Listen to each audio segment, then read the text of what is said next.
Eryk Anders, I hope you're having an awesome day. Welcome back to T-Town. Hey, appreciate you guys having me. Absolutely. Are you driving down to Jacksonville currently? Is that your road trip?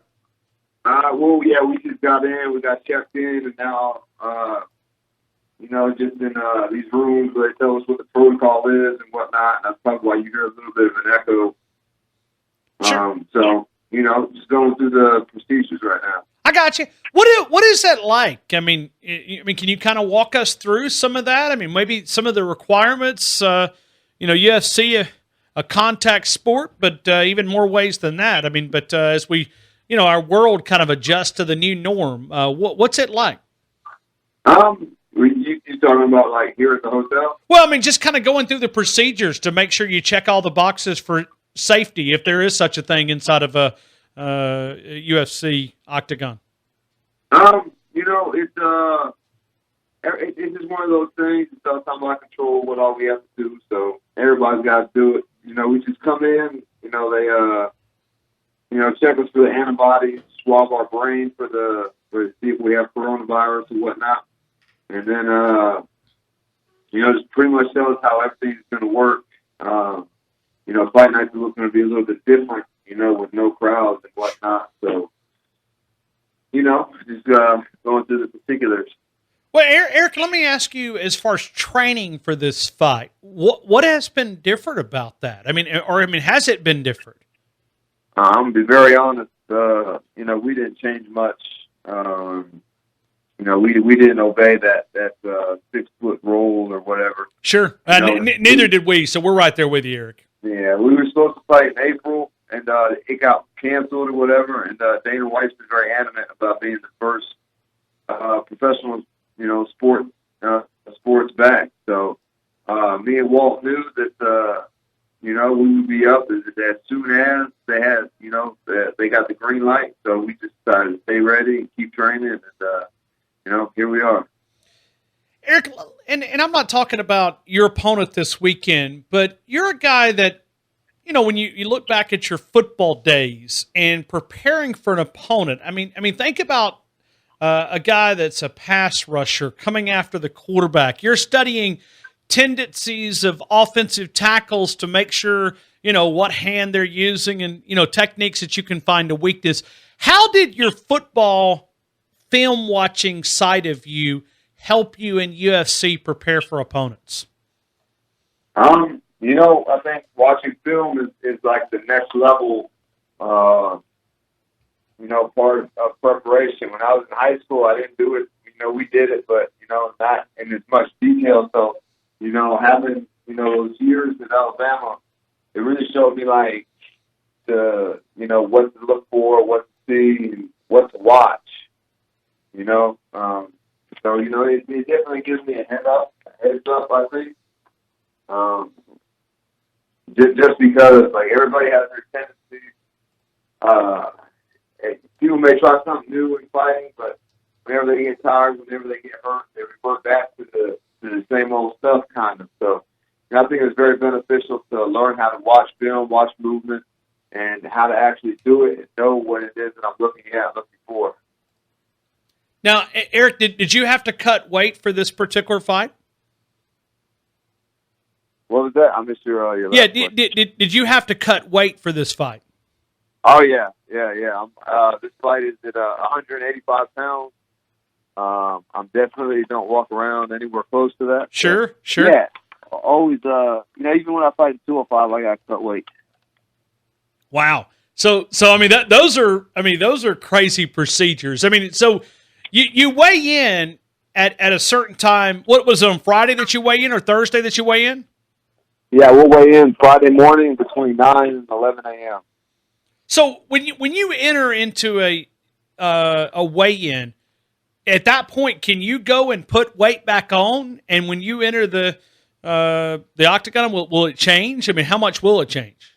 Oh yeah, absolutely. I'm only 185 pounds for about an hour. Okay, I got you. I try to be away for the. It's not. That's the part I hate the most about fighting is the weight cutting and the dieting and stuff. Because I'm a burger, pizza, beer and fries kind of guy. Outside in between fights. So You know, when I have to cut out all the grease and start eating green stuff, you know, it's not fun for me. Sure. But, you know, everything has a price. So, you know, that's just the price of admission, you know. You got to make that weight. And then, yeah, So, I'll be about 215, 220 on fight night. oh, really? So that's significant. You'll be 185 when you weigh in Friday morning, and you'll be up that till when the fight starts? Yes, sir. They weigh us, you know, obviously we weigh in on fight night, and then, we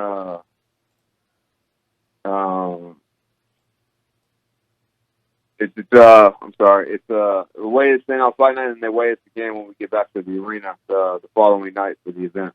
Oh, wow. Okay, but I mean, you don't have to make weight on when you get back to the arena, though, right? Nah, so, some states, like California, for example, they're starting to implement rules to prevent like mass weight cutting, like I do. They say you have to be within like 15% of your whatever you weighed in at, and so you know, California. Me fighting at 185 in California is pretty much out of the question. I got you. Eryk, let me dive into a couple different things. And we were talking about this. We could, you know, we feature Deontay Wilder's another fighter that we talk to, but I know he's on the boxing side of things. We don't get a chance to pick many brains for what it actually takes to make it inside any type of whether it's the UFC. Whether it's boxing. But we read these stories that Mike Tyson wants to come back. I'm just curious, man. I mean, I grew up in the 90s, man. He was everybody's – I mean, he cost us a lot of pay-per-views for, you know, less than a minute. You'd buy the pay-per-view. Yeah. But I'm curious, when you hear Mike Tyson thinking about coming back, what's your thoughts? I mean, what do you think about a thing like that? Well, man, you spent that money because you wanted him to see what he was doing to people in the 90s. Sure.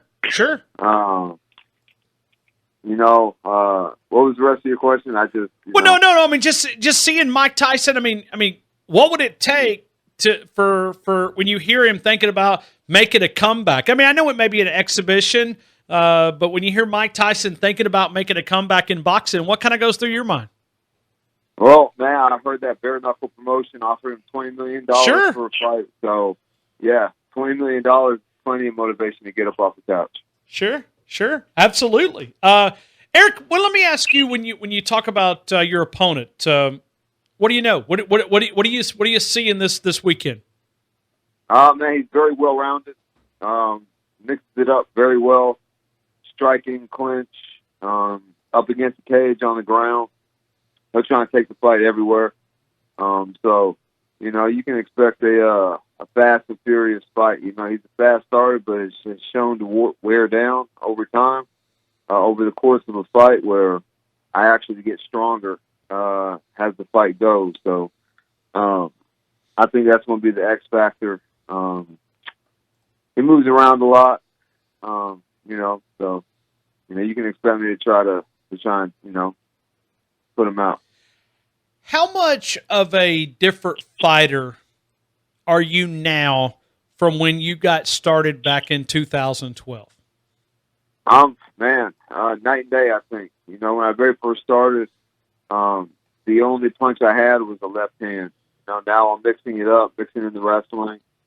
You know, different strikes, not just the left hand, kicks, clinch, wrestling. You know, I can do it all now. So, you know, that's where we're at.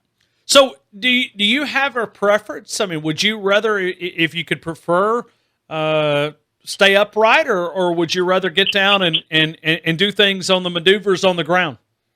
You know, it really depends on my opponent. If he's good on the feet, then, you know, it's good to have the option to take him down. And vice versa. If he's good on the ground, it's good to have the option to, you know, keep it on the feet if necessary. Eryk, when you're sitting around with your buddies, and they ask you about playing for Nick Saban and the University of Alabama, what's the first memory that pops in your mind from playing at the University of Alabama and being a part of a great dynasty in college football? Well, you know, the very first time I met him was kind of on accident. You know, I was walking through the complex, like a day or two after he got hired, I wanted to go meet him, say what's up, show my face. And, man, I turned the corner as he was coming around the corner and bumped into him. And he he's about, chest high on me. So, man, I was just, so taken back by, like, how little he was. But he certainly didn't coach little. The guy, very demonstrative. And the thing that I tell people, the best thing that he did, I think, is create an atmosphere of competition. Didn't matter if you were, true freshman or fifth-year senior. The best player is going to play. And he also takes into account what you're doing off the field as well. Like, if you're not going to class or whatever, then you're going to get in trouble. You're not going to play. You're going to get suspended. He enforced the drug policy and whatnot. So, I think it was as fair competition as you could possibly get in football, in something like that. Eryk, I hear this thrown around quite a bit when you look at Nick Saban. The word is Alabama's not for everybody. Playing for Nick Saban's not for everybody. What does that mean to you? Some of these guys coming out of high school are maybe the best that their town has ever seen. Some of these guys are from the middle of nowhere. Nothing was really required of them other than to win football games. So they don't have much discipline. So, when you get to Alabama, you're held accountable for every action. You're held accountable to go to class. So he just makes everybody and it's not just you. He makes the team hold you accountable. He has what's called the peer group. Like, he's not the one who decides anybody's fate. He has, 2 or 3 guys from each class, meet. Like, say you get in trouble or, whatever. He has 2 or 3 guys from each class, freshmen, sophomore, juniors, seniors, meet. They kind of do the round table thing, and, the team essentially decides what your punishment is going to be. Wow. How hard is that? I mean, to make that decision, to judge, your own teammates. I guess that's part of being a leader, and you certainly were here at the University of Alabama. And how hard is that to be on that committee and think about making decisions that will influence other players? But I guess that's accountability is what we call that. Yeah, well, fortunately for me, I was never had to go in front of the peer group or on that committee. Oh, so I'm just saying I wasn't on the committee, so I don't know all the details of the conversations that they had about whatever it is or whoever it is that they were talking about. So I think that's good for me because you don't want to be judge, jury, and executioner, I don't think. Sure. Eryk Anders right now that's going to be getting ready to fight this weekend. The last time you were in an MMA fight was back in October. Do you worry about the little bit longer layoff? No, man. I needed the layoff. I had some injuries that need to heal up and whatnot. So, it was good. I needed a little bit of time off. I usually fight 3-4 times a year. So, it was good to have a little bit of a layoff to heal, rest, recover, have some beers, not necessarily be a regular person because I'm, at the end of the day, I'm still training, but, not just, not training as hard or as intensely as I would be if I was coming up for a fight or had a fight coming up. So, it was good. It's kind of a mental break as well because, it is stressful fighting. A lot can go wrong in a fight and getting ready. And you never go into a fight 100%. So, for me, I feel like I'm my own worst enemy in that regard. Anytime they call me, ask me to fight whoever, I always say yes. And, so... Well, you've done that in Brazil. You did on very, very quick notice. Is your phone always open? You're ready to take the challenge if you're healthy? Oh, yeah. Those short notice fights, those are what I call cash-in fights because you're doing them a favor. So, whenever they asked me to fight on 6 days' notice in Brazil, the only question was how much, what are y'all trying to pay me to go out here and take this risk? So, I was rewarded handsomely, and even collected a $50,000 fight of the night bonus, $50,000 fight of the night bonus. So I really cashed in, even though I didn't win. I think everybody who watched that fight became a bigger Eryk Anders fan that night. Absolutely. No, listen.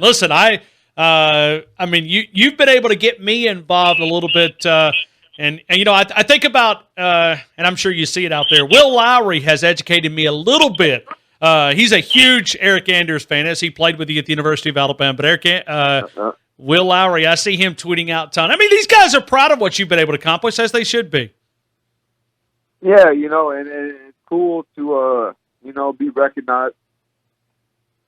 Be recognized by your peers and the guys that you bled, sweat, that you went to hell and back with, to recognize you. Mark Ingram's a huge MMA fan. A lot of these guys really admire, because it really does take a special kind of dumbass to want to get in there and punch and kick each other. So those guys really appreciate it. They're huge fans, and I couldn't be more grateful. Hey, talk about your gym and your club out of Birmingham, and your kind of promote where you work out of. Yeah, it's called Spartan Fitness. We just opened up a new location off of Lakeshore in Homewood, right across the street from Walmart. And man, it's about twice the size of the old spot. And man, we just have the camaraderie in that gym is a lot like the locker room was at Alabama. We all crack jokes on each other, make fun of each other, laugh, play, but also work together, beat each other up. It's kind of the same thing. You do inside drill or team drill at practice, and you're smacking Mark Ingram, and they're in that wood too. But then when it comes game time, we're all on the same team. We all have a common goal. I think MMA, the training partners don't get enough credit because, it's kind of a rock star roadie kind of thing. The guy with the fight, the other guy has to simulate, like I'm fighting a lefty. Aren't too many left-handed guys. So, guys that are right-handed have to, try and fight me left-handed. And I don't know if you try writing your name with your non-dominant hand. No, thank you. No, thank you. You wouldn't be able to read it. It's not easy. So those guys, they sacrifice a lot, man, and put their body through a lot to make sure that I have the training, and vice versa, man. We got some amateurs and early pros in the gym too, and we all do it for each other. Hey, listen, we talk about sports, and a final question, Eryk. I know there's not going to be any fans there, and I know that's going to be hard to get accustomed to for the fight in Jacksonville, Florida on Saturday night. But the chance for MMA to continue to grow. I mean, could you imagine? I mean, NASCAR is going to be up firing this weekend, and we're going to be part of that here on Tide. We're going to be airing the NASCAR. We've never done that here on Tide, but it's a chance to grow because, listen, Eryk, from a guy that enjoys sports, we're looking for anything. I mean, if they had a local chess match, I believe I'd be entertained. And just something, right? I mean, I need sports in my life. I didn't realize how much I miss it. So now's a chance to go out and sell to other people that may not be MMA fans. Yeah, there's no fans, but, instead of being in attendance, they're going to be on, they're going to be watching. Well, that's what I'm saying. I mean, that's going to be tremendous. The audience is going to be dialed in because they're not going to be able to be there, but the TV ratings will be gigantic.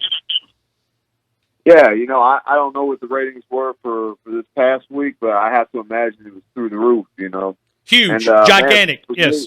Also, for the fan standpoint, you see guys getting punched, but you really can't hear it over the roar of the crowd. So, I think the fans will get a much more personal feel for, what it's like to get punched in the face or kicked in the body and all that other good stuff. Because you can really hear all the, the grunts and moans and all that other stuff that, you don't necessarily get to hear on a fight.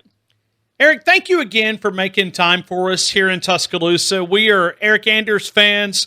when you're able to do your thing, man. And the city of Tuscaloosa, these Alabama fans are behind you every step of the way. Thank you for being a part of the show. Best of luck. Go knock that guy out, man. We're all rooting for you in T-Town. Hey, appreciate you guys having me. Thank you so much. Thank Roll you. Tide.